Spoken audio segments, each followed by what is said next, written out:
Proyecto de descripción fisiológica, sistema reproductor femenino en aves. Anatomía. La composición del desarrollo del aparato genital femenino de las aves difiere sustancialmente de los mamíferos. Aunque durante el desarrollo embrionario existen 2 ovarios y oviductos simétricos, en la mayoría de las especies aviares solo el izquierdo alcanza la madurez funcional. Este desarrollo unilateral representa una adaptación que sirve para facilitar el vuelo reduciendo el peso corporal. El ovario. Este está situado en la parte superior de la cavidad abdominal debajo de la arteria aorta y la vena cava superior. Se apoya sobre el riñón y por la parte anterior sobre el saco aéreo abdominal izquierdo. La gónada adulta muestra un aspecto de racimo de uvas debido a la presencia de folículos portadores de yemas que se encuentran en fase de crecimiento acelerado.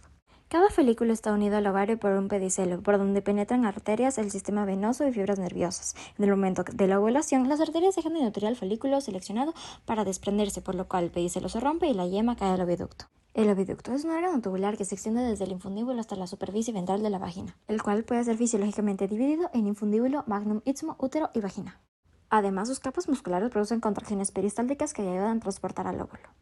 El infundíbulo es una estructura que en su porción proximal tiene forma de embudo y en su porción distal forma tubular. Su pared también tiene músculo liso que ayuda a la captación de ovocitos tras la ovulación, y en esa se secreta la porción inicial de albúmina. El magnum es una sección larga y tubular del oviducto. Su pared elástica presenta pliegues que contienen gran cantidad de glándulas secretoras de ovoalbúmina, ovotransferina y ovomucoide, proteínas que forman el principal componente de la albúmina. Istmo es un segmento corto que desempeña un papel crucial en la formación de la cáscara del huevo. Una pared más gruesa en comparación a estructuras anteriores y está formada por células especializadas que secretan las membranas de la chalaza. En este se produce la transición de la albúmina a la formación de la cáscara del huevo. Útero, también conocido como la glándula de la concha, tiene un revestimiento interno que está formado por células glandulares responsables de completar la formación de la cáscara. Vagina. La mucosa vaginal tiene un epitelio columnar ciliado simple que está dispuesto en pliegues. Esta lámina propia contiene glándulas tubulares ramificadas que sirven como lugares de almacenamiento de espermatozoides. Estos reservorios son notables porque pueden albergar esperma viable durante algunas semanas, lo que permite a una gallina poner huevos fecundados hasta 2 semanas después del apareamiento.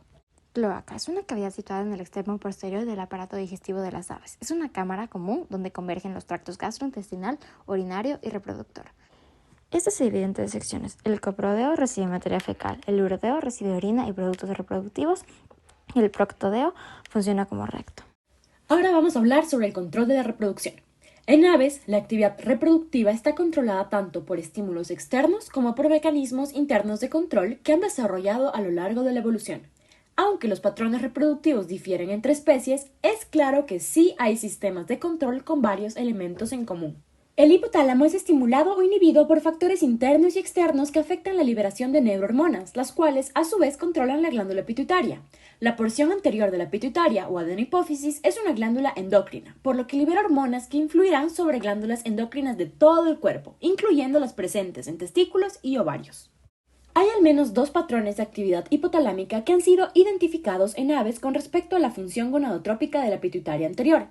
En casos de algunas aves, como el pinzón cebra o los pericos, hay una estimulación constante de la adenohipófisis por neurohormonas del hipotálamo, y esta solo cesa por inhibición causada por factores externos desfavorables.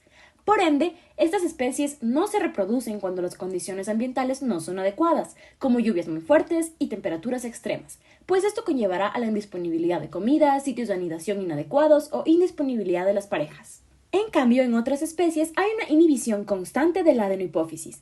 En estos casos, el hipotálamo se mantendrá gonadotrópicamente inactivo, excepto cuando el sistema reciba información ambiental estimulatoria específica. El ejemplo más común son las especies fotoperiódicas de altitudes medias y altas, en las que su ciclo reproductivo va a estar controlado por la duración del día. Adicional a estas condiciones se encuentran las llamadas de apareamiento, la disponibilidad de cierto tipo de comida, sitios de anidación, entre otros. Endocrinología. En aves se identifica la presencia de 3 factores que inciden en la liberación de gonadotropinas, las cuales son homólogas a la GnRH de mamíferos. Estos son LH-RH1, 2 y 3, la cual solo está presente en aves silvestres. Las 3 cuentan con funciones en la glándula hipófisis para conformar el eje reproductivo aviar, que está conformado por el hipotálamo, la glándula hipófisis y el ovario, que cuenta con retroalimentación de las partes previamente mencionadas. La LH-RH1 se sintetiza en la eminencia media y se secreta en el sistema porta, permaneciendo en la circulación constante. Esta actúa en la liberación de la FSH y LH, por tanto participa en los fenómenos neuroendocrinos de la ovulación. La LHRH2 tiene sus células productoras en el mesencéfalo y complejo oculomotor. Esta es mucho más potente que la LHRH1 y permite la rápida liberación de hormona luteinizante. Por tanto, participa en el comportamiento sexual de las aves. En adición, la LHRH3 participa en procesos de comportamiento reproductivo en aves silvestres. Por otro lado, la LH y FSH son secretadas en distintos grupos de células dentro de la adeno hipófisis. La LH participa en procesos de ovulación, por ende secreción de estrógenos y progesterona. La FSH promueve la maduración de las gónadas y la foliculogénesis. Estas están reguladas positivamente por la LHRH y negativamente por la GNIH, la cual se produce gracias a la secreción de melatonina, consecuencia de los periodos de oscuridad. La progesterona es secretada en el folículo elegido para ovular en su mayoría. Comienza su secreción a partir del proceso de jerarquización, donde se elige el folículo que formará el huevo, y ésta alcanza su pico plasmático justo antes de la ovulación.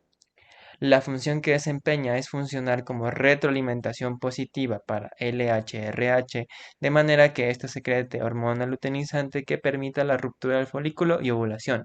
Por tanto, se dice que controla los ritmos de ovulación. Los estrógenos son secretados en folículos inmaduros prejerárquicos, y estos participan directamente en la producción de huevos. Permiten el crecimiento del oviducto, la síntesis de las proteínas y lípidos conformantes de la yema en el hígado. También permiten el transporte de las proteínas de la clara por el magnum. Además, permiten la formación de estructuras necesarias en la postura y el desarrollo de caracteres sexuales secundarios. Su pico de secreción se produce en el inicio de la formación de la yema y en su mínimo cuando ésta está a punto de ovular. En el ovario de las gallinas recién nacidas existen alrededor de 12.000 ovocitos, de los cuales solo una pequeña parte van a adquirir vitelo y se van a desarrollar para formar el huevo. Al inicio de la madurez sexual, dentro de la corteza ovárica del ave, se desarrollan folículos de diferentes tamaños. Así se crea una reserva de folículos primordiales que van a pasar a ser primarios y que luego van a dar lugar a un número limitado de folículos previtelogénicos. De estos se selecciona solo uno y va a formar el folículo preovulatorio o vitelogénico. La hormona LH es la que se encarga de la maduración del folículo y la acumulación progresiva de la yema o vitelo en los folículos, la cual se va a completar 24 horas antes de que se produzca la ovulación. En cuanto a la yema, los lípidos y proteínas que la componen se van a sintetizar en el hígado por señales mediados por estrógeno y testosterona que a su vez son secretados por el folículo en maduración. La presión lipídica va a viajar a través de la sangre como lipoproteínas de muy baja densidad, VLDL. Estos se van a unir a receptores en la membrana del ovocito y van a inducir su endocitosis. Además de lípidos, también deben llegar al ovocito proteínas e inmunoglobulinas Y. En cuanto a la ovulación, esta va a ocurrir 15 a 60 minutos posteriormente a la ovoposición anterior. El siguiente folículo de esta manera va a ovular por el incremento de la hormona LH. Ahora vamos a hablar de la formación del huevo en los diferentes lugares del tracto reproductor femenino. Empezando por el infundíbulo, va a ser la estructura que va a captar el óvulo expulsado y es donde va a tener lugar la fertilización, además de la formación de la membrana vitelina. Cabe recalcar que la membrana vitelina contiene altas concentraciones de péptidos antimicrobianos que van a actuar como una barrera eficaz contra infecciones. Cuando el óvulo se mueve por el magnum, se va a formar la capa de albúmina gracias a las secreciones de glándulas tubulares que se encuentran en esta zona y células caliciformes. En este segmento también se va a formar la chalaza, que básicamente son filamentos de albúmina que se encargan de fijar a la yema a la cáscara. Cuando pasa por el istmo, va a iniciar la formación de las membranas internas y externas que forman a la cáscara. Posteriormente se van a formar los cuerpos mamilares en la membrana externa. Estas son estructuras de proteínas, carbohidratos y mucopolisacáridos que son el punto donde comienza la formación de la cáscara. Ahora en el útero tenemos que va a ingresar grandes cantidades de agua dentro de las membranas de la cáscara para hidratar a la clara, lo cual va a aumentar el volumen del huevo y le va a conferir su forma ovoide. Aquí también se va a formar la cáscara del huevo, para lo cual debe haber calcio y bicarbonato que se secreta en el lumen uterino para formar cristales de calcito.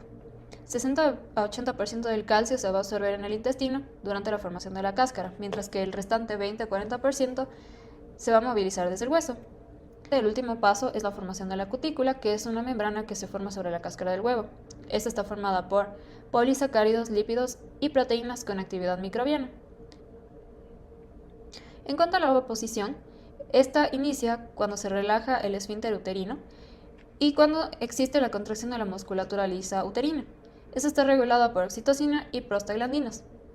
En los 60 minutos siguientes a la ovoposición se va a producir la siguiente ovulación, como lo mencionamos anteriormente. Ahora rápidamente, ¿cómo va a iniciar la madurez sexual o la pubertad? Básicamente, en la hembra, la ovoposición va a considerarse el inicio de la madurez sexual. Tenemos que la luz también es un factor importante que regula el desarrollo de la capacidad reproductora, ya que la luz estimula a través de conos y bastones en la retina al nervio óptico, el cual estimula al hipotálamo por medio de la glándula pineal. La nutrición también desempeña un papel importante en el crecimiento y maduración sexual. Debemos tener en cuenta que una deficiencia de calcio disminuye la secreción de FSH, lo cual afecta al desarrollo de los folículos y a la formación del huevo.